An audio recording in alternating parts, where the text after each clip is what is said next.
New this week, former President Donald Trump now facing 40 criminal counts after prosecutors added allegations that he pushed to delete surveillance video at his Mar-a-largo home. Welcome back to Cap Review. I'm Tasmin Mahfouz, and our Mark Hall talks with the Hill's Sarakshi on what that means for the former president. Sarakshi, welcome back to Capitol Review. A lot to cover. Let's get started. Let's talk about these new charges against former President Trump. The Justice Department filed what is called a superseding indictment on Thursday against former President Trump. They accuse him of allegedly trying to delete surveillance footage from his Mar-a-Largo estate, and this comes after they'd already subpoenaed him for these surveillance tapes in the summer of last year. So basically what they're saying is that they have this new information in this indictment. They're also accusing him of withholding the document that he was heard on the tapes talking about. And the prosecutors allege that this is essentially the Iran attack plans that he had mishandled and kept. Well, Sarakshi, prosecutors have named a new co-defendant, Carlos de Oliveira. What role does he play in all this?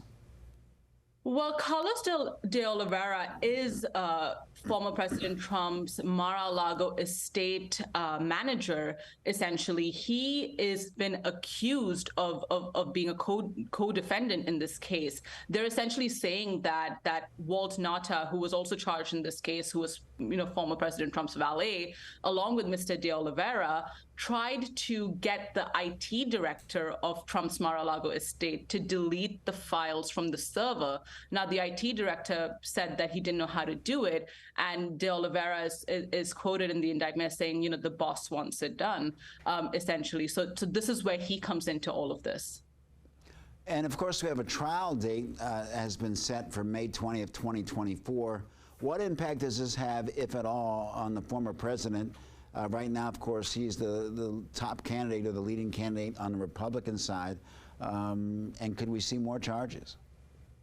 Well, former President Trump is the leading contender in the GOP race for president. Now, we could see the DA essentially has asked, Judge Eileen Cannon to hold the trial a lot sooner, but she decided on May 20th, 2024 as the date, and this is much earlier than what former President Trump's legal team wanted as the trial date. Now, we could see the trial delayed with a lot of pretrial motions, being put forward by his lawyers, which could mean that the trial could get pushed either right before the 2024 elections or after the 2020 elections. As far as if we could see more charges for former President Trump, well, he has about 2 indictments against him, one in the hush money case and one in the classified records case. And he has 2 more pending, one that might be brought by Jack Smith and another brought by the Georgia DA, both related to election interference and activities that culminated in, what we know directly after the 2020 election. You know more than most that other things could come up, more indictments could come up, more charges can come up. Do you think that could still have an impact on his strength or his stronghold over the Republican Party? Look, President Trump has repeatedly said time and time again that, these indictments have no bearing on whether he's going to run.